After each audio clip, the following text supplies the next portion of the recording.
नमस्कार। जब भी हम किसी सरकार के कामकाज की बात करते हैं या प्रशासन के कामकाज की बात करते हैं तो हमारे सामने good governance, responsive governance, minimum government, maximum governance, e governance, online disposal, digital revolution, इसके साथ साथ स्वच्छ, निष्पक्ष और पारदर्शी प्रशासन की बात सामने आती है। आज इन सब मुद्दों को, इन सब कॉन्सेप्ट्स को समझने और राजस्थान में ख़ास तौर पर आम जनता के हित के लिए कौन कौन सी जन कल्याणकारी योजनाएं चल रही हैं, उनका कैसे बेहतरीन इम्प्लीमेंटेशन हो रहा है, कैसे शासन प्रशासन को चुस्त दुरुस्त करने की कवायद की जा रही है, कैसे भ्रष्टाचार को लेकर के ज़ीरो टॉलरेंस की नीति अपनाई जा रही है। हमारे साथ स्टूडियो में हैं राजस्थान की ब्यूरोक्रेसी के मुखिया, राज्य के मुख्य सचिव, 1989 बैच के सीनियर IAS अधिकारी श्री वी श्रीनिवास। श्री वी श्रीनिवास स्वयं एक responsive, result oriented, humble, honest, hard working ऐसे अफसर की छवि रखते हैं। नवाचार उनको बहुत पसंद है। प्रशासन में पूरे समय जुटे रहते हैं, समय से पहले दफ्तर आते हैं, देर रात तक काम करते हैं। तो आइए बातचीत का सिलसिला शुरू करते हैं। श्रीनिवास साहब, आपका बहुत बहुत स्वागत है। नमस्कार, thank you for inviting me. जैसा मैंने कहा, आपसे बहुत सारे गंभीर विषयों पर हम चर्चा करेंगे, लेकिन चूंकि आप राजस्थान के नहीं हैं, राजस्थान के बाहर के स्टेट से हैं, कैडर आपका राजस्थान है, तो सब लोग ये जानना चाहते हैं कि आपका जन्म कहाँ हुआ, प्रारंभिक शिक्षा दीक्षा कैसी हुई, परिवार में क्या माहौल था, जीवन संघर्षपूर्ण था क्या, परिवार से क्या संस्कार मिले, थोड़ा सा उस बारे में। हाँ, ज़रूर उसके ऊपर भी बात करेंगे, बट सबसे पहले मैं आपको बधाई देना चाहता हूँ। आप स्वयं सिविल सर्विस में थे और उसके बाद इतना कंसिस्टेंट न्यूज़ चैनल चला रहे हैं। First India news, 7th year of anniversary of first India news newspaper हैं, 12 years of this channel. Congratulations to you. बहुत आपने परिश्रम किया है post retirement to keep going. Thank you. मैं राजस्थान में 22 साल की उम्र में आया था एंड 1989 मुझे कार्डर अलॉटमेंट हुआ था राजस्थान का। MTech इन केमिकल इंजीनियरिंग करने के बाद मैं आया था यहाँ पर एंड फर्स्ट पोस्टिंग नागौर में था। नागौर में था। तो I actually had to look it up on a map कि पहुँचेंगे कैसे नागौर ज़िला, और उस समय मुझे from Jaipur to Bikaner train में जाना पड़ा था via Phulera. So we went there. रात को 1 बजे पहुंचे थे एंड उससे पहले मैंने चिट्ठी लिखा था। Sunil Arora ji was collector at Nagaur and उन्होंने कहा कि आप आइएगा and will take good care of you. तो I went there and Tapendra Kumar ji, उसके बाद उनका पोस्टिंग था as collector Nagaur. So Nagaur was a very first time था। IAS प्रोबेशनर्स का ट्रेडिशनल डिस्ट्रिक्ट नहीं है, तो पहली बार कोई IAS प्रोबेशनर का वहाँ पोस्टिंग हुआ है। सो नागौर में मुझे पहली बार ज़िंदगी में बाजरा का रोटी खाने के लिए मिला था और it is very heavy coarse grain. तो ज़माना आ गया मिलेट्स का वापस। श्री अन्न है।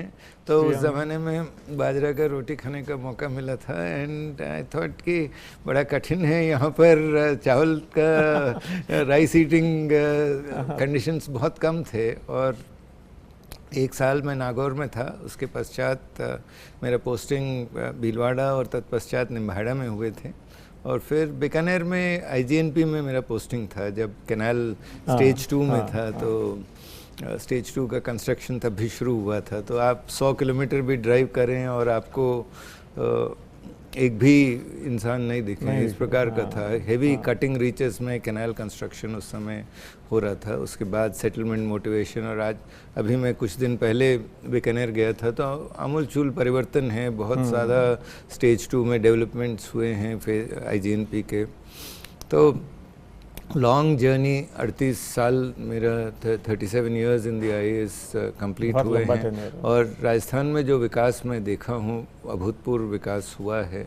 और हर जगह पे जिस प्रकार से डबलिंग ऑफ फार्मर्स इनकम के कई केसेस मैंने देखा हूँ, इसी प्रकार से इंफ्रास्ट्रक्चर डेवलपमेंट।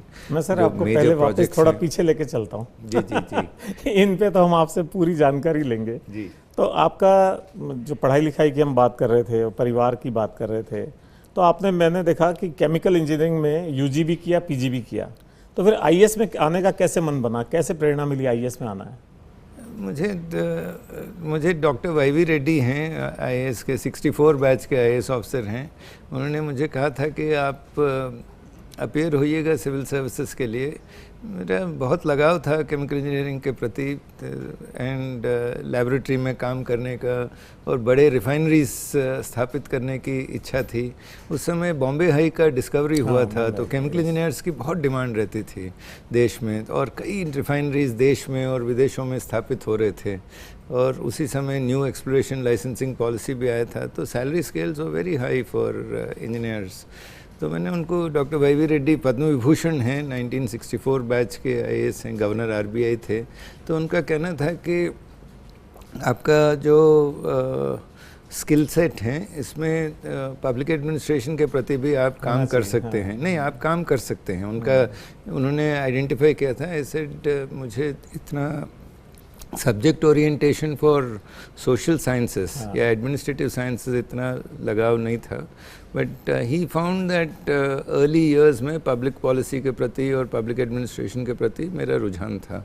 फिर जब मैंने सिविल सर्विस एग्जामिनेशन दिया था तो I scored very high in public administration. और फर्स्ट अटेम्प्ट में हो गया था? जी हाँ, जी हाँ। In fact I had topped public administration in that year, and जो बोथ एडमिनिस्ट्रेटिव थियोरी साइड में और जो इंडियन एडमिनिस्ट्रेशन का जो एक्सपीरियंसेस थे in terms of centre state relations, इसमें मेरी बहुत गहरा अंडरस्टैंडिंग था।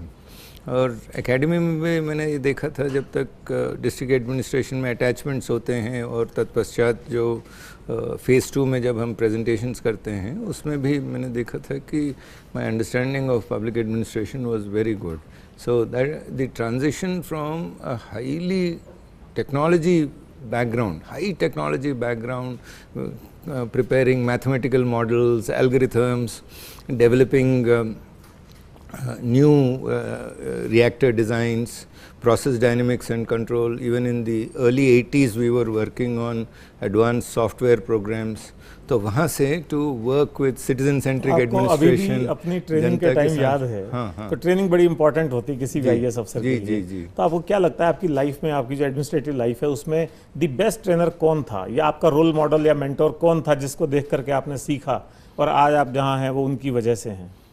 मैंने राजस्थान काडर के बहुत आईएएस ऑफिसर्स के साथ काम किया था और कई वरिष्ठ अधिकारियों के साथ मेरे बहुत अच्छे संबंध रहे हैं और कई लेजेंड्स के रूप में भी उभरे थे। इसमें एमएल मेहता जी के साथ मैंने बहुत नज़दीक से काम किया था। इनफैक्ट निम्बाहेड़ा सब डिवीज़न में उनका गांव रहता था, तो वो अक्सर आते थे। और उसके पश्चात भी डायरेक्टर वाटरशेड के रूप में भी मैंने काम किया था।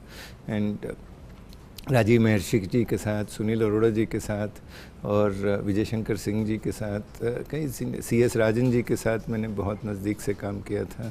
तो Rajasthan cadre is a very well established cadre. IAS cadre का जो परंपरा रही है कि बहुत ही स्टेबल काडर हैं, नवाचारों का काडर हैं और forward looking cadre, positive energy है इस काडर में, and one of the largest cadres of India. तो बहुत स्टालवर्ट्स दिए हैं। नरेश चंद्रा जी को went on to be cabinet secretary, governor of Gujarat, ambassador of India to US, उनके साथ मैंने काम किया। आदर्श किशोर जी के साथ मैंने बहुत नज़दीक से काम किया था। तो आप शुरू में पाली और जोधपुर में भी कलेक्टर रहे? जी हाँ। तो एक जो भी रिटायरमेंट के नज़दीक आईएएस ऑफिसर होते हैं या रिटायर्ड आईएएस ऑफिसर होते हैं, उनके बीच में एक बात चलती है, you know when I was collector. तो उस ज़माने की बात ज़रूर कोई सुनाते हैं या बताते हैं। तो पाली या जोधपुर का कोई ऐसा अनुभव जो आप हम सबसे शेयर करना चाहें? जी हाँ, पाली के तो मैं 1998 में गया था। Honourable chief minister late Shri Bhairon Singh ji Shekhawat वहाँ से बाली से विधायक थे और उनके साथ उनके मार्गदर्शन में काम किया था। उस तत्पश्चात मैं जोधपुर में मेरा पोस्टिंग हुआ था। कई अनुभव हैं। As district collector is one of the favourite postings रहता है और ख़ास करके ग्रामीण स्तर पर जो एंगेजमेंट है इसमें इंटरेक्शन के लिए, इम्प्रूवमेंट्स के लिए हमेशा उस टाइम ऑलवेज मैं I am a great believer in night halts, तो कई जगह मैं रुकता था और रात्रि विश्राम में फार्मर इंटरेक्शंस हो या खास करके रेवेन्यू लॉ के प्रति मेरी बहुत कमिटमेंट था। तो adjudication of court cases, streamlining of revenue courts, improving justice delivery systems। और अगर मैं जर्नी देखता हूँ पिछले 40 साल की, तो commitment for improving justice delivery across all governments, ये मैंने देखा था कि हर सरकार ने प्रयास किया कि जस्टिस डिलीवरी को हम त्वरित गति से न्याय कैसे दिलाएं आम आदमी को, इसके ऊपर फोकस रहा है। तो जोधपुर में खास करके मुझे याद है कि उस समय कारगिल वॉर शुरू हुआ था। अच्छा। एंड कारगिल ऑपरेशंस चले थे। तत्पश्चात जो सिविल मिलिट्री इंटरेक्शंस था वो एंगेजमेंट काफ़ी स्ट्रॉन्ग रहा है और राजपूताना राइफल्स के काफ़ी लड़के उसमें पार्टिसिपेट किए थे and many war heroes were there. तो इनके साथ भी मेरा इंटरेक्शंस काफ़ी स्ट्रॉन्ग थे इसमें। अच्छा, एक आप ऐसे विरले अधिकारी हैं जो अपने होम कार्डर से 22 साल लगभग आप डेपुटेशन पे बाहर रहे और उसमें आप दिल्ली में भी बहुत महत्वपूर्ण पदों पे रहे, दिल्ली से बाहर IMF में भी आप रहे। तो ये कोई संयोग था, आपका भाग्य था या आपका कोई सोचा समझा मूव था कि मुझे बाहर एक्सप्लोर करना है? मैं गवर्नमेंट ऑफ इंडिया का डेपुटेशन लिया था तो मेरा फर्स्ट पोस्टिंग पेट्रोलियम मिनिस्ट्री में हुआ था। So as a chemical engineer I went there और उस समय बहुत रिफाइनरीज बन रहे थे। सो IOC का रिफाइनरी बन रहा था, HPCL का रिफाइनरी, चेंबूर रिफाइनरी में एक्सपेंशन था। तो मुझे बड़ा अच्छा लगा कि जो सब्जेक्ट जिसके ऊपर मेरी बहुत अंडरस्टैंडिंग थी, हाँ, और राम नायक जी हमारे मंत्री जी थे और उस समय जो सेक्रेटरी पेट्रोलियम थे बहुत ही ब्रिलियंट ऑफिसर थे, S Narayan. went on to be secretary to prime minister with Vajpayee ji. तो नारायण साहब थे तो उनको भी बहुत शौक था कोई टेक्नोक्रेट मेरे डिपार्टमेंट में आया है। So I went and worked with them. Petroleum pricing division और रिफाइनरीज डिवीज़न मुझे दिया गया था, नए रिफाइनरी स्थापित करना है और पेट्रोलियम प्राइसिंग उस समय सारा 32 कमोडिटीज़ का हम लोग प्राइसिंग सेट करते थे। 7-8 महीने बाद मुझे माननीय जसवंत सिंह जी ने बुलाया था और कहा कि आप मेरे साथ काम करिएगा विदेश मंत्रालय में। तो that was a huge transition. External affairs ministry में नॉर्मली IAS ऑफिसर्स का पोस्टिंग होता नहीं है, बट जसवंत सिंह जी का बड़ा इच्छा थी कि एक ऑफिसर मेरे साथ रहे, मेरे प्राइवेट सेक्रेटरी फ्रॉम राजस्थान का। तो जोधपुर समय का कनेक्शन होगा आपका उनसे? नहीं, मैं उनसे उससे पहले कभी मिला नहीं था। That was the first time जब उन्होंने बुलाए थे। पर मेरी पाली में मैडम से मुलाकात हुई थी। पर but he had chosen me and उन्होंने काफ़ी मुझे नर्चर किया था इनटू एक्सटर्नल अफेयर्स। और उस समय भारत का जो विदेश नीति में वेरी चैलेंजिंग टाइम्स, उसी समय वॉर ऑन टेरर शुरू हुआ था, एंगेजमेंट चल रहा था यूनाइटेड स्टेट्स के साथ और बहुत बार विदेश नीति में कई विदेशों में दौरा करने का मौका मिला था। करीब 18 महीने मैं विदेश मंत्रालय में था और उसके बाद माननीय वित्त मंत्री में वो शिफ्ट हुए थे। उनके साथ तो मैं उनके साथ as private secretary to finance minister गया था और वहाँ से in finance also at that time there were lot of challenges and जो इंडिया का जो बिग ग्रोथ स्पर्ट जो आया था उनके टेन्योर में 2002 से शुरू हुआ था। तो that was I could witness the transition from regular Hindu growth of economy to a big growth. तो मैंने देखा था। तो 2003 में मेरा अंतर्राष्ट्रीय मुद्रा कोष में पोस्टिंग हुई थी।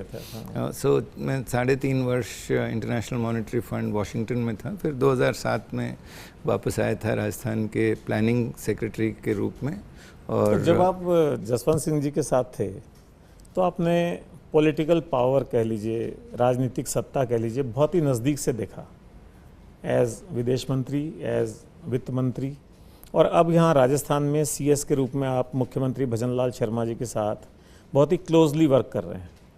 तो आपको क्या लगता है पॉलिटिकल पावर और ब्यूरोक्रेटिक पावर में क्या अंतर है या कैसे समानता है, और क्या कभी ये सब इतना नज़दीक से देख के आपकी रोल रिवर्सल का मन हुआ कभी कि पॉलिटिकल पावर ज़्यादा नहीं, I am a career civil servant, and I follow what the leadership says: rule of law, transparency, accountability, neutrality, anonymity. ये मेरे करियर के बेसिक फाउंडेशंस हैं, इससे मैं कभी चूका नहीं. And I have served with very senior political leadership. इसमें माननीय प्रधानमंत्री जी के जो लीडरशिप हैं बहुत ही विजनरी हैं. नरेंद्र मोदी जी का मैं गवर्नेंस मॉडल में मैं 2014 से 2025 तक केंद्र में था, और incredible visionary leadership, transformation of governance, जो स्केल, साइज, लर्निंग पैराडाइम्स, नवाचार जो आए हैं. डिजिटल इंडिया में मैं भाग लिया था, उसके बाद मिशन कर्मयोगी हो, ये सीपी ग्राम्स ट्रांसफॉर्मेशन हो, डिजिटल सेक्रेटेरिएट, बहुत नवाचार थे. माननीय मुख्यमंत्री जी श्री भजनलाल शर्मा जी के साथ मुझे बहुत नज़दीक से मौका मिला है काम करने का. मैं आभारी हूँ उनका कि उन्होंने मुझे ये मौका दिया है. और जो माननीय मुख्यमंत्री जी का जो विज़न है, इंफ्रास्ट्रक्चर डेवलपमेंट, सिटीज़न सेंट्रिसिटी, जिस प्रकार से स्वयं जनसंपर्क केंद्र में जा रहे हैं, 7-8 बार चले गए हैं, कि सिटीज़न्स की जो नीड्स हैं सुनवाई करते हैं, रात्रि विश्राम कर रहे हैं, ग्राम चौपाल हो रहा है, ग्राम रथ चले हैं. कई अभियानों में मैं उनके साथ काम किया हूँ. और इंफ्रास्ट्रक्चर डेवलपमेंट पर बहुत फोकस रहा है. रेलवेज़ हो या इरिगेशन प्रोजेक्ट्स हैं, रिफाइनरी प्रोजेक्ट इन बालोतरा हैं. तो इसी प्रकार से सिविल मिलिट्री कोऑर्डिनेशन है, जो शौर्य संध्या हुआ है, 78th आर्मी डे परेड हुआ, और सबका साथ सबका विकास, जितने प्रायोरिटी प्रोग्राम्स हैं सबको पहुँचे. तो it has been a very strong learning experience. तालमेल कैसे देखते हैं? मेरा प्रश्न ये कि पॉलिटिकल पावर और ब्यूरोक्रेटिक पावर, या political execution and bureaucratic execution, इन दोनों में समन्वय या अंतर? The bureaucracy works under the political leadership, and we work without fear or favor. Advice is given without fear or favor. Rule bound process के साथ हम लोग काम करते हैं, एंड प्रोग्रेसिव डिसीजन मेकिंग के लिए हमें मेहनत करना है. That is what has been my career motive. Weberian civil service is neutral, anonymous, and extremely committed, and meritocracy है, जो merit based selections हैं, decisions are based on rule of law. अच्छा, उसके बाद आप राजस्थान जब आए थे तो 2017 के आसपास आपका रेवेन्यू बोर्ड का टेन्योर आज बहुत याद करते हैं लोग. रेवेन्यू बोर्ड के चाहे वहाँ के वकील हों, चाहे वहाँ के ऑफिसर्स हों, वहाँ आपने क्या ऐसे इनोवेशन किए या क्या नई बात की जिससे आपको आज भी वहाँ याद करते हैं? जैसे मैंने आपको निवेदन किया था कि हर सरकार का प्रयास रहा है कि इम्प्रूविंग जस्टिस डिलीवरी, खास करके रेवेन्यू कोर्ट्स में. राजस्थान में करीब 1500 तहसील कोर्ट्स हैं. इसी प्रकार से highest number of SDO courts in the country, 462 SDO courts हैं, around 100 ADM courts, 41 collector courts हैं. फिर उसके बाद रेवेन्यू अपीलेट अथॉरिटीज़ हैं, settlement officer and RAA courts हैं. तो कुल it is a very large infrastructure, करीब 40,000 एम्प्लॉयज़ का है. और revenue bar is more than about 10,000 advocates. तो प्रयास ये रहा कि रेवेन्यू बोर्ड में chairman must sit in the bench, और चेयरमैन को अजमेर में रहना चाहिए. तो मैं अजमेर रहना शुरू किया था, और हर दिन मैं बेंच पे बैठता था. सो बार एंड बेंच में ताली एक हाथ से बजता नहीं है. Bar and bench must work together. So बहुत वेल कोऑर्डिनेटेड था. डिजिटाइजेशन ऑफ रेवेन्यू बोर्ड मैंने किया था. खास करके जो रेवेन्यू केसेस हैं आगे बढ़ना चाहिए. अगर सिटिंग होगा तो केस आगे बढ़ना चाहिए. अगर आपने सुनवाई किया, फैसला टाइम बाउंड आना चाहिए. जैसे अभी सुप्रीम कोर्ट ने भी कहा जी कि अगर आप फैसला रिजर्व कर लेते हैं तो उसको जल्दी से जल्दी अनाउंस करना चाहिए. आपको अनाउंस करना चाहिए. और इसी क्रम में जो डिस्ट्रिक्ट कलेक्ट्रेट्स के उस समय 33 कलेक्ट्रेट्स थे, सारे कलेक्ट्रेट्स में मैं गया था. इंस्पेक्शंस हुए थे. All collectorate officers, all commissionerate officers के इंस्पेक्शंस हुए थे.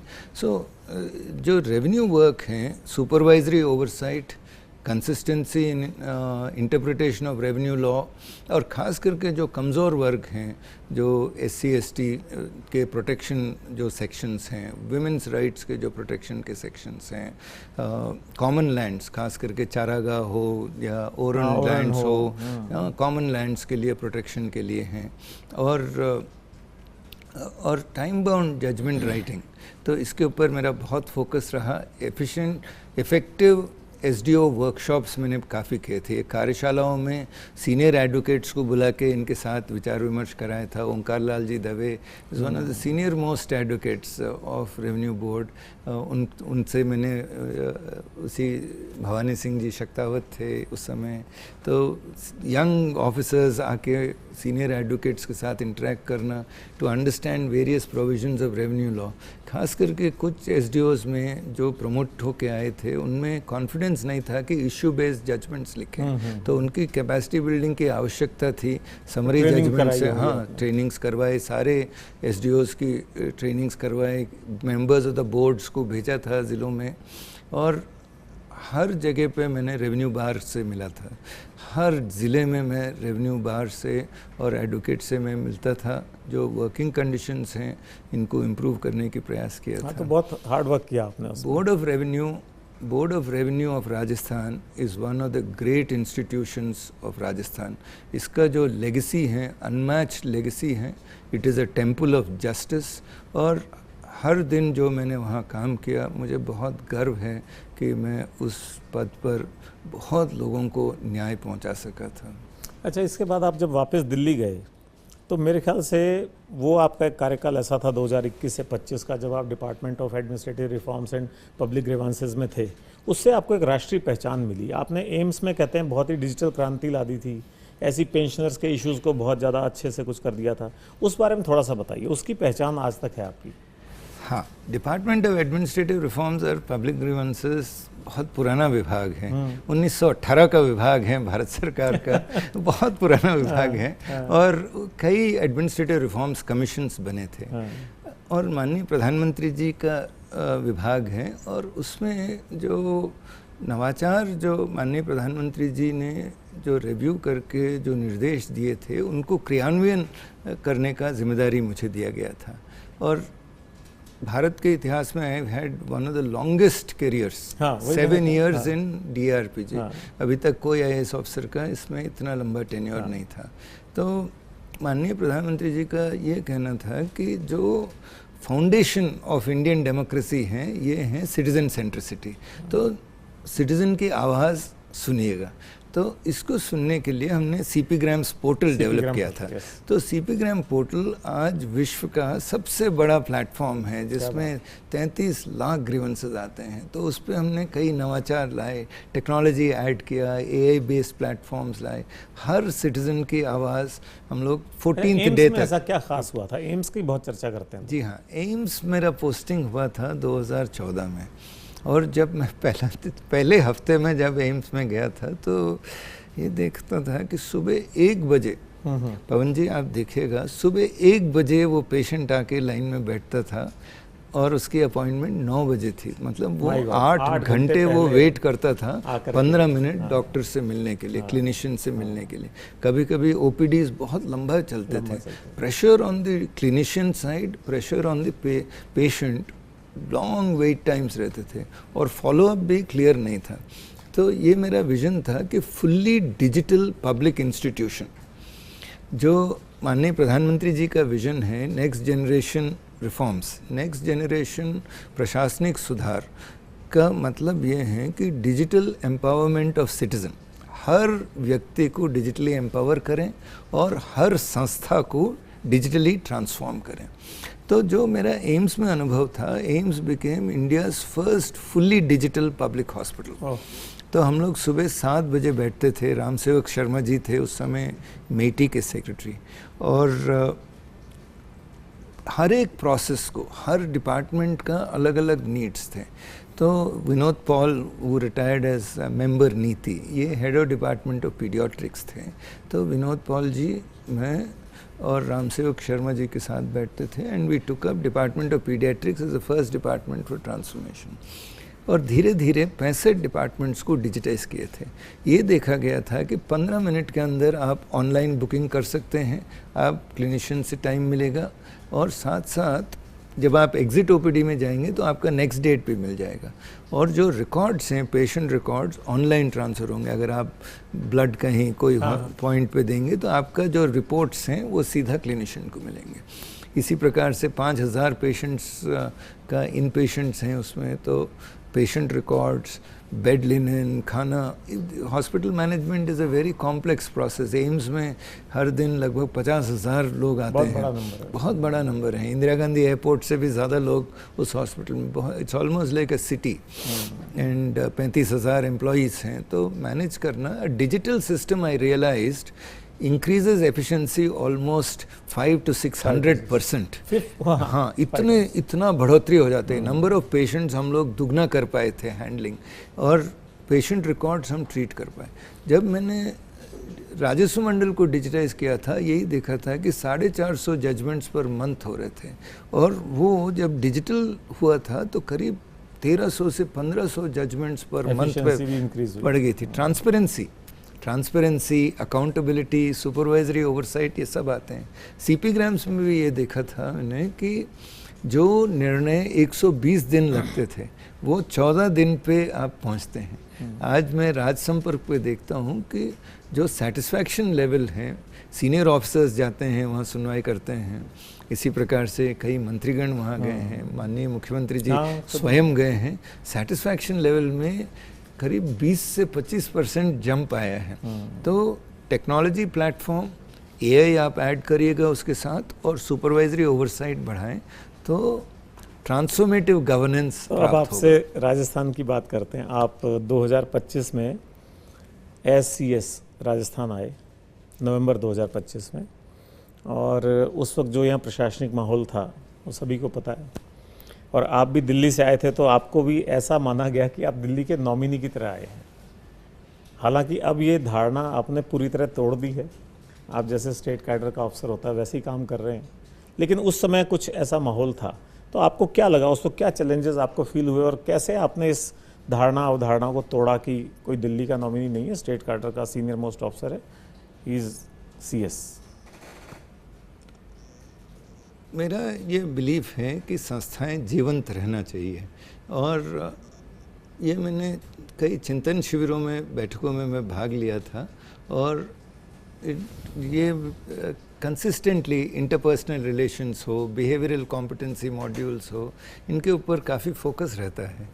सो संस्थाएं साथ चलने के लिए interpersonal relations are very important, और क्रॉस हायरार्कीज आप साथ बैठें, सुनवाई करें, and try to stay committed to the cause. This has been my foundational belief. और जो कार्य किया गया उसको put your head down and work, stay committed to that task. तो that is what I have tried, and I am happy that 7 months के बाद I see a lot of progress, and as I said, simple things like राजकाज हैं, राजकाज में efficiency in improvement, analytics हम लाए, ये राजस्थान संपर्क है, इसमें streamlining, विकसित राजस्थान 2047 का मॉडल है। As I said, Rajasthan bureaucracy is a very progressive bureaucracy, बहुत ही sound bureaucracy हैं। Governance models are based on rule of law, जो foundations are very strong, and strong team building, working together, engaging with people. This can take Rajasthan, जो rankings हमारे हैं एकदम jump दिखा मुझे इसमें। तो सही है जी। ऐसे ही जो मेरा पिछला प्रश्न था उससे जुड़ा हुआ ही एक बात है कि आमतौर पे देखा जाता है कि CMO और CS, इन दोनों के बीच जो संबंध रहते हैं उनमें थोड़ा थोड़ा कभी तनाव, कभी खिंचाव, कभी थोड़ा सा असामान्यता, और केवल राजस्थान में नहीं दूसरे प्रदेशों में भी देखने को मिलती है। तो अभी तो मुझे ऐसा लगता है बहुत अच्छा तालमेल चल रहा है। तो आपको क्या लगता है, इसको कैसे आपने वर्कआउट किया? As I said, मैं बहुत सम्मान करता हूँ, एंड लीडरशिप रोल हैं।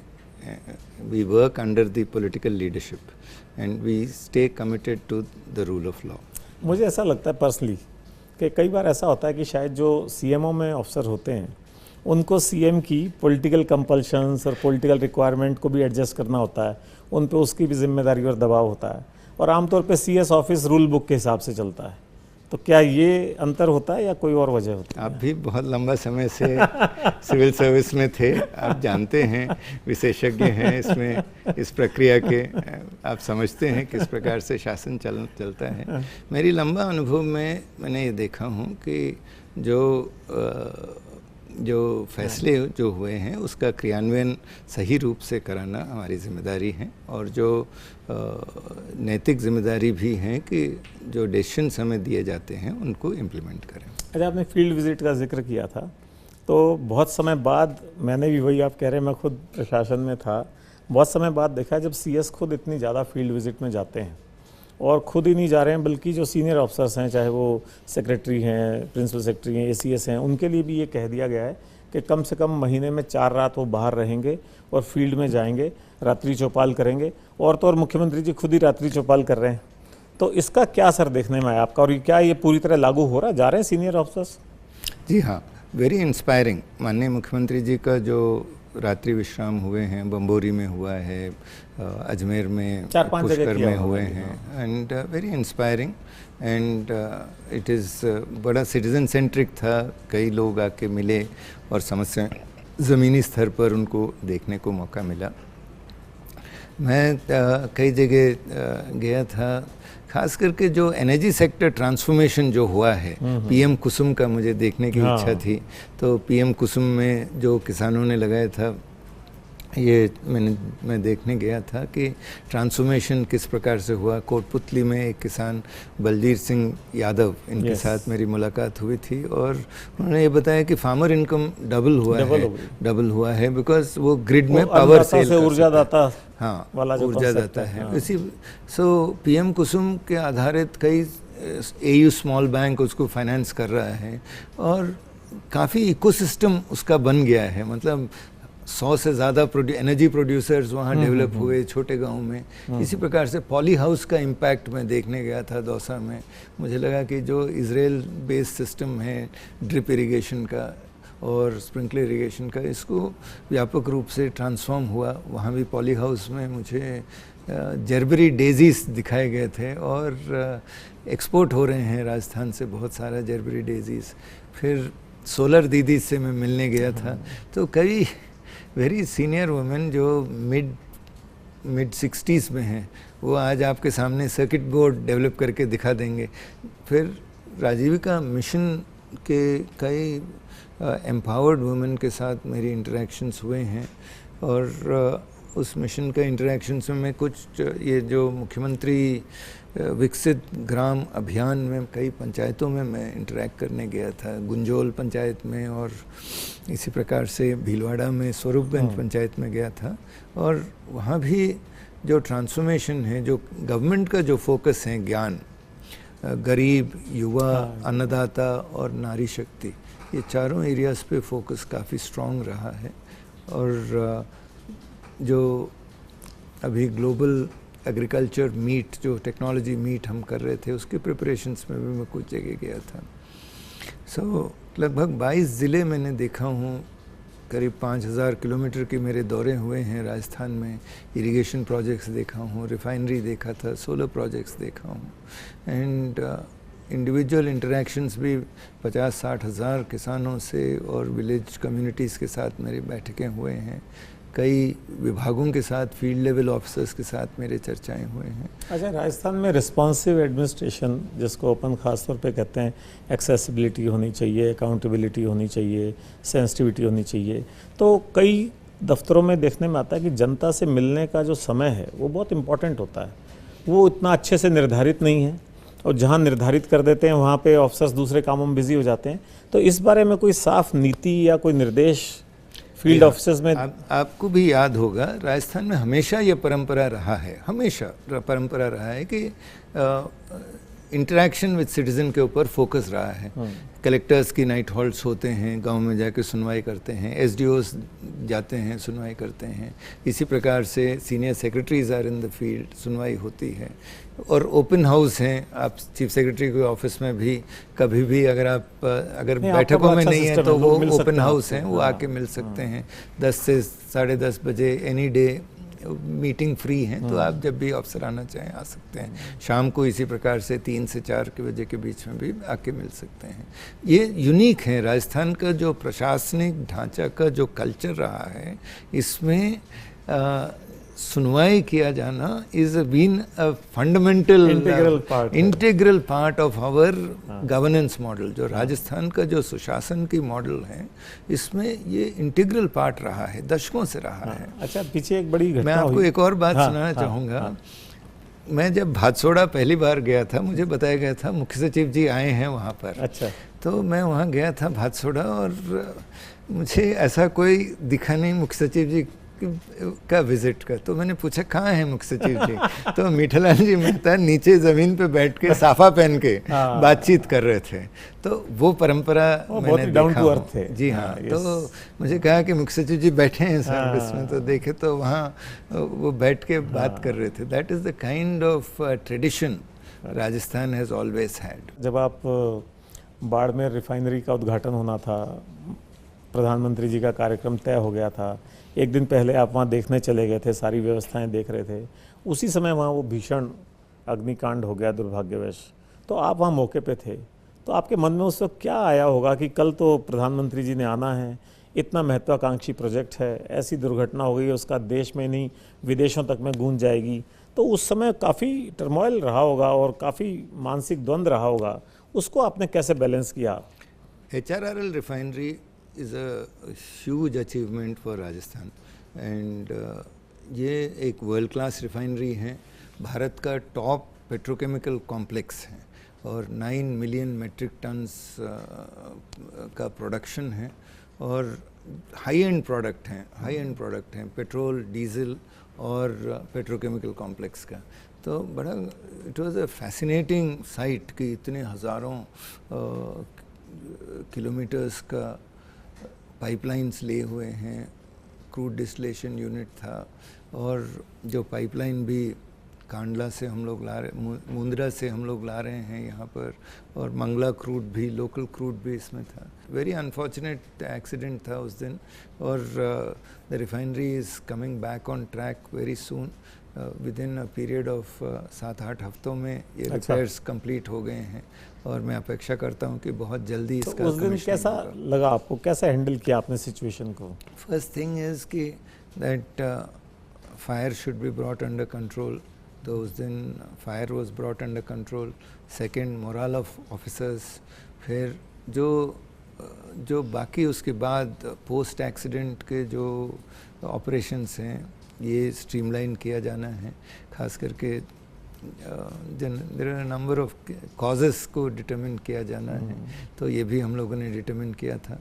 बहुत जल्दी फायर कंट्रोल में ला पाए, और क्रूड ऑयल फायर था, तो it could have gone out of control, but बहुत फायरमैन की सराहना किया जाना चाहिए। और अगर आप जाके देखेंगे HRRL में बहुत यंग ऑफिसर्स हैं, 25 से 30 साल के लड़के काम कर रहे हैं, it's young workforce, it's young workforce. तो करीब इनके यंग इंजीनियर्स के साथ मेरी काफ़ी अच्छा इंटरेक्शन था, मोरल वाज हाई, एंड बहुत जल्दी उन्होंने वापस इस रिफाइनरी को खड़ा किया था।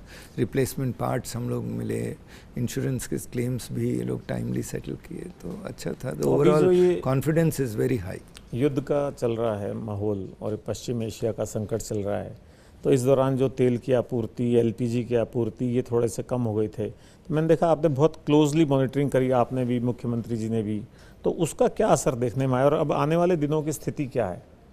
लोगों में कॉन्फिडेंस बिल्डिंग होगा इससे, आप कुछ बताएंगे इस बारे में? तो प्रधानमंत्री जी ने एक बैठक लिया था जैसे ही वेस्ट एशिया क्राइसिस शुरू हुआ, with honourable chief ministers across states. उसी क्रम में माननीय मुख्यमंत्री जी ने 3-4 बैठकें उनके स्तर पर लिए थे, और मॉनिटरिंग के लिए मुझे जिम्मेदारी दिया गया था।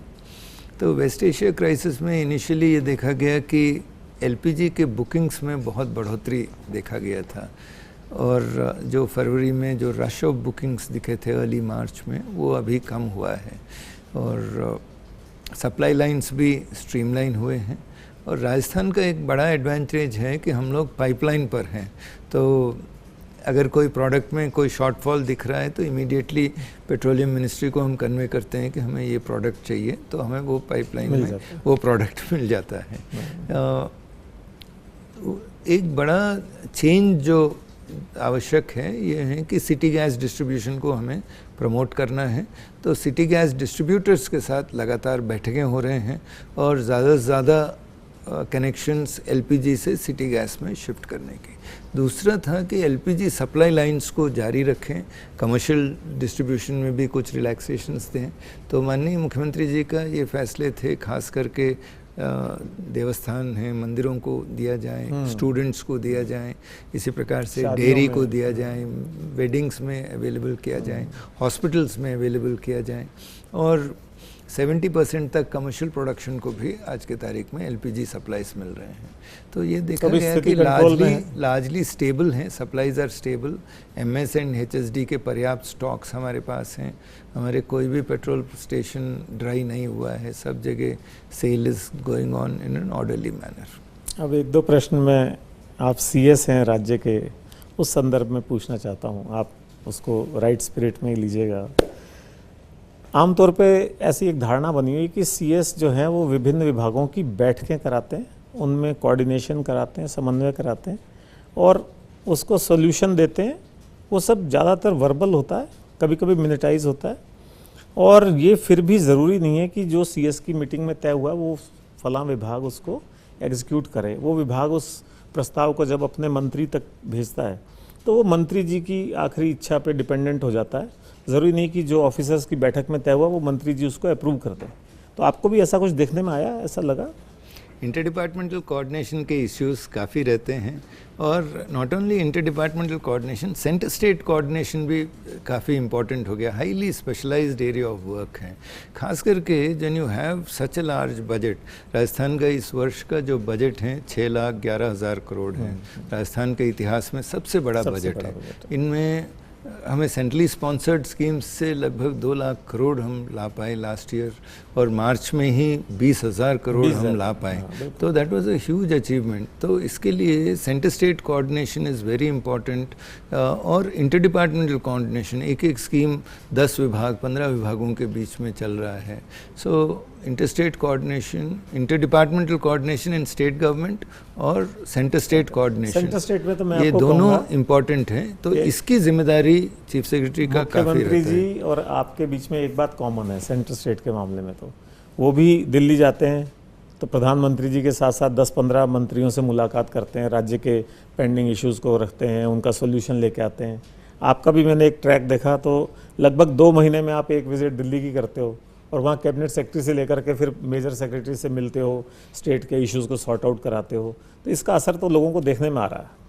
जी हाँ, इसमें centre state coordination is very critical, और आज की तारीख में जब जीएसटी इज़ ऑपरेशनल, इसी प्रकार से सेंट्रली स्पॉन्सर्ड स्कीम्स में हमें बजट लाना है, तो डिस्टिंक्ट नॉलेज भी रखने की आवश्यकता है, और अंडरस्टैंडिंग ऑफ कैसे हम सेंट्रल गवर्नमेंट से एंगेज करना है, इसकी आवश्यकता है।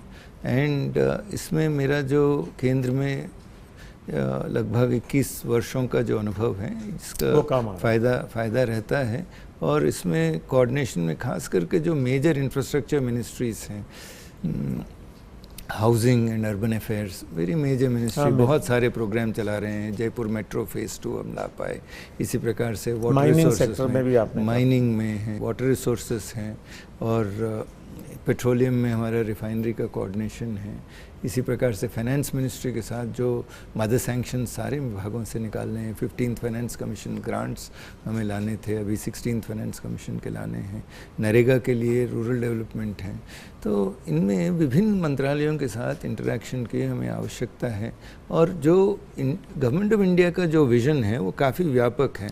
So major reform oriented directions, energy sector reforms हैं, पुलिस रिफॉर्म्स हैं, इसी प्रकार से माइनिंग सेक्टर रिफॉर्म्स हैं, हेल्थ सेक्टर रिफॉर्म्स हैं। हर एक विभाग का 10-10 सूत्रीय रिफॉर्म्स हम लोग बना सकें और synergy with government of India ये बहुत आवश्यक है कि सेंट्रल रिलीजेस हम टाइमली ला सकें और रिफॉर्म पाथ को हम आगे बढ़ा सकें।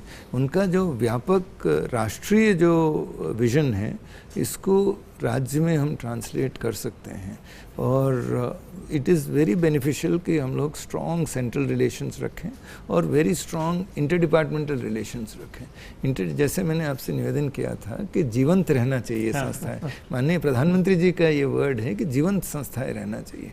जीवंत रहने के लिए इंटर डिपार्टमेंटल कोऑर्डिनेशन और सिनर्जी इज़ वेरी इम्पॉर्टेंट। तो ये मेरा कोशिश है कि आपके बारे में एक और बात काफ़ी लोग चर्चा करते हैं, अच्छा है मतलब कि आप सोशल मीडिया पे बहुत एक्टिव रहते हैं और मेरे ख्याल से सोशल मीडिया का बेस्ट यूज़ किसी ब्यूरोक्रेट ने किया हो तो वो आप हैं। आमतौर पे लोग सोशल मीडिया पे अपनी अकाउंटेबिलिटी, आंसरेबिलिटी से डरते हैं, तो आपको क्या लगता है इसका कोई हज़ार्ड भी होते हैं? आप बुरा नहीं माने तो मैं कहूं कि जैसे पीछे आपने नितिन नवीन जी को बुके दिया था और वो सोशल मीडिया पे आ गया था, ऐसे ही कुछ दिन पहले आप मन की बात सुन रहे थे और वो फ़ोटो मन की बात सुनते हुए का सोशल मीडिया पे आ गया था। तो कुछ लोगों ने उस बारे में चर्चा भी करी, हालांकि मैं इसको पर्सनली गलत नहीं मानता। नितिन नवीन राज्यसभा सांसद भी हैं, वो बीजेपी के नेशनल प्रेसिडेंट हो सकते हैं और प्रधानमंत्री जी तो सबके प्रशासन के मुखिया हैं, उनकी मन की बात अगर कोई सुन रहा है तो इस बारे में आपका क्या कहना है? भारत सरकार का ये नीति है कि reform, perform, transform and inform, ये नीति है और केंद्र सरकार ने ये प्रयास किया कि जो पॉलिसीज़ हैं गवर्नमेंट के, जो प्रोग्राम्स हैं, जो कार्यशैली हैं, पॉजिटिव गवर्नेंस का जो अप्रोच है ये पब्लिक डोमेन में रहें। सो ये प्रयास रहा है कि दैट एक्टिविटीज़ ऑफ गवर्नेंस, खास करके जो पॉजिटिव गवर्नेंस मॉडल्स हैं, ये हम लोग under this policy maxim reform, perform, transform and inform, इसका पालना के अनुरूप हम लोग कर रहे हैं। तो जो इस पॉलिसी के तहत जो इन्फॉर्म का जो पॉलिसी है, इसमें हर विभाग को और हर मंत्रालय को भी ये मैंडेट था कि हमारे कितने आउटरीच हैं, एनालिटिक्स किस प्रकार से आ रहे हैं, पॉजिटिव वाइब्स क्या आ रहे हैं, इसकी हम लोग मॉनिटरिंग भी करते हैं। तो इसी क्रम में ये जो पॉजिटिव स्टोरीज ऑफ गवर्नमेंट हम लोग पेश करते हैं। इसका तो अच्छा असर है आपने जो सोशल मीडिया पे डाला। It is very good and outreach रहना चाहिए and outreach has enabled us to enhance the perception of government that it is a functional government or it is a committed government and unwavering commitment to produce results. अच्छा, state के law and order को आप देखते हैं कभी कभी और state में क्राइम रेट भी कम हो रही है, तो आपको क्या लगता है इसमें केवल डीजीपी या पुलिस डिपार्टमेंट ही जिम्मेदार होता है या आपकी भी कोई भूमिका बनती है और आप क्लोजली इंटरेक्ट करते हैं या रिव्यू करते हैं? ये क्या system? I have a lot of respect for Rajiv Sharma ji and I appreciate his contribution to bringing about the improving the law and order situation, improving the crime rate reduction, इसी प्रकार से modernisation of the force और adoption of this भारतीय न्याय संहिता में जो amendments हुए हैं और उसमें काफ़ी चेंजेस हैं, digital empowerment of police stations हैं, इस प्रकार से, और हर 15 दिन में हम लोग रिव्यू करते हैं। तो we share a strong bond of friendship also and mutual respect है मेरी उनके प्रति और जो उनके जो प्रयास हैं उसमें मैं सहयोग करने की कोशिश करता हूं। इसी क्रम में जो माननीय गृहमंत्री जी ने बीकानेर विज़िट किया था और हम लोगों को कुछ निर्देश दिए थे 1930 हेल्पलाइन को और सुदृढ़ करें। तो हम लोग गए थे उस दिन 1930 की स्टडी करने के लिए। पुलिस रिफॉर्म्स के बारे में माननीय मुख्यमंत्री जी के बहुत डिटेल्ड रिव्यू हुआ था पुलिस हेडक्वार्टर्स में, उसी के फॉलोअप में कई रिफॉर्म मेजर्स लिए गए थे। और जो न्यायालयों से जो फैसले आ रहे हैं उसकी अनुपालना में जो पुलिस मॉडर्नाइजेशन हो, पुलिस रिफॉर्म्स हो, हम लोग उनके साथ कंसिस्टेंटली खड़े रह के काम करते हैं। आपसे बातें तो बहुत लीडरशिप तो उनका है। इतना भंडार है आपके पास ज्ञान का, लेकिन बस अब समय की सीमा देखते हुए 2-3 छोटे छोटे प्रश्न मैं पूछ करके और फिर इसको बातचीत को ख़त्म करेंगे। जब आप पीछे मुड़ के देखते हैं, अब आपका रिटायरमेंट नज़दीक है, सितंबर में मेरे ख्याल से आपका रिटायरमेंट है, तो पीछे मुड़ के देखते हैं तो आपको क्या लगता है सबसे बड़ी उपलब्धि आपके जीवन की, प्रशासनिक जीवन की सबसे बड़ी उपलब्धि क्या लगती है आपको? Relentless commitment to serve the nation, patriotism, commitment, nationalism, ये हमेशा मुझे ड्राइव किए हैं। एंड हर पोस्ट पे I have tried to contribute, तो I have taken on every position and tried to transform that institution to one of excellence. तो कई संस्थाएं बहुत कठिन हैं, एडमिनिस्ट्रिंग इंस्टीट्यूशंस, और ये मैंने देखा था कि institutions tend to rise and fall with individuals. जहाँ पर आपका इंडिविजुअल लीडरशिप स्ट्रांग हो वो संस्था चलता है, अगर आप लीडरशिप कमज़ोर हो वो संस्था गिर जाता है। कितना भी स्ट्रॉन्ग इंस्टीट्यूशन हो, अगर वीक लीडरशिप है तो वो संस्था नहीं चलती। And personally I have tried to contribute to every institution that I have worked with. And ये भी मैं आभारी हूँ कि काफ़ी सपोर्ट मुझे वरिष्ठ लीडरशिप से और कोलीग्स से मिला है इस ट्रांसफॉर्मेटिव जर्नी में। बहुत सारे लेजेंडरी सिविल सर्वेंट्स के साथ मैंने काम किया हूँ, राजस्थान काडर के, भारत सरकार स्तर पर। Many people who are legends in themselves who have contributed. कई लेसन्स मैंने सीखा हूँ इनसे। और ह्यूमिलिटी इन सर्विस, हमेशा simplify a citizen's journey with government. अगर आप कहेंगे आपका 37 साल का अनुभव में सबसे अहम कंट्रीब्यूशन क्या रहा है, simplifying a citizens engagement with government. Citizen centricity is the centrality of governance. तो इसके ऊपर मैंने बहुत फोकस किया हूँ और हर व्यक्ति को आउटरीच करने की प्रयास किया। कई हज़ारों सिटीजन्स के साथ, हज़ारों इंस्टीट्यूशंस में एम्प्लॉयज़ के साथ मेरे इंटरेक्शंस रहे हैं, वेरी पॉजिटिव मेमोरीज रहे हैं। और काफ़ी मैंने डॉक्यूमेंट भी किया था। और माननीय प्रधानमंत्री जी का जो ये विज़न है मार्च टू न्यू इंडिया, जिसमें मैक्सिमम गवर्नेंस मिनिमम गवर्नमेंट, इसमें मैं बहुत विश्वास करता हूँ। और इंस्टीट्यूशनल ट्रांसफॉर्मेशन, टेक्नोलॉजी को संस्थाओं में किस प्रकार से यूज़ कर सकते हैं और इससे परिवर्तन जो आता है, इसके बारे में मैंने आपसे बात किया था। That has been a very fulfilling achievement. अच्छा, अभी लोग चर्चा करते हैं, हो सकता है आप इसका साफ जवाब भी नहीं दें। आपके रिटायरमेंट के बाद थैंक यू नहीं, आपके रिटायरमेंट के बाद आपके प्लान्स क्या है? सरकारें तो जो आपका उपयोग लेंगी सो लेंगी, आपके अपने प्लान्स क्या हैं? आप कैसे देखते हैं अपने फ्यूचर लाइफ को, कैसे after retirement? We'll see. Hopefully it will be a very fulfilling life post retirement also. तो चलिए, एक आखिरी जो एक औपचारिक प्रश्न होता है कि आप क्या संदेश नए युवा अधिकारियों को देना चाहेंगे, जो भी लोग अभी ये सिविल सर्विसेज में आ रहे हैं या आ चुके हैं, उनको अपनी लाइफ कैसे लीड करनी चाहिए? ये कोई हाई मेरिटोक्रेसी है जो आ रहा है सिविल सर्विस में, बड़ा कठोर परिश्रम के बाद आते हैं। Accountability levels are very high और एथिकल गवर्नेंस, नैतिक भारत के प्रति कमिटेड रहें। और जो फर्स्ट फाउंडेशन है, जब मैंने सर्विस में ज्वाइन किया था तो मेरे पिताजी ने कहा था कि नेवर फर्ज अ लॉग बुक, नेवर फर्ज अ टीए बिल। हमेशा एथिकल गवर्नेंस का जो फाउंडेशन है यहाँ से शुरू होता है। माफ़ कीजिएगा, ज़्यादातर लोग करते हैं ये।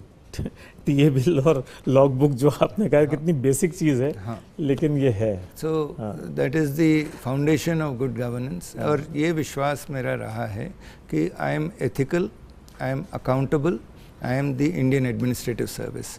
जब आप भारत के सर्वोच्च सेवा में आप सेलेक्ट होके आए हैं तो आपका जिम्मेदारी है कि आप एथिकल रहें और आप अकाउंटेबल रहें। अब लास्टली आपकी डाइट, आपकी फिटनेस, आपकी पर्सनल हॉबीज़, आपका फेवरेट पास टाइम, इस पे कुछ भी? हाँ, I have been a sportsman. तो राष्ट्रीय स्तर का मैं खिलाड़ी था, तो I try to maintain very high fitness levels and ensure that I engage with youth. तो स्टार्टअप इन आई स्टार्ट में मैं गया था, कई बच्चों के साथ मैंने एंगेज किया था। यहाँ खेलो, इसमें हमारा जो संडेज ऑन साइकिल, इसमें मैंने पार्टिसिपेट किया था। खेलो इंडिया भी मैंने देखा था, बट संडेज ऑन साइकिल में मैं भाग लिया था। So I try to keep myself engaged with young colleagues. अच्छा रहता है। Thank you. आपसे बहुत ही अच्छी बातचीत रही और हम सब मिलके ये शुभकामना देते हैं कि आपका जो भी आगे रिटायरमेंट आएगा उसके बाद हम तो अपनी तरफ से कामना देंगे, आप स्वीकार करें या नहीं करें, या तो आपका एक्सटेंशन हो और या फिर केंद्र सरकार में कोई आपको महत्वपूर्ण जिम्मेदारी मिले। आप जैसे इतने अनुभवी और एफिशिएंट ऑफिसर्स को, और ख़ास तौर पे जो फिट हैं, उनको मौका मिलना या आगे और एक्सटेंशन मिलना, ये सबके हित में है, आम जनता के हित में भी है। आप यहाँ आए, आपका बहुत बहुत शुक्रिया। Thank you very much. Thank you.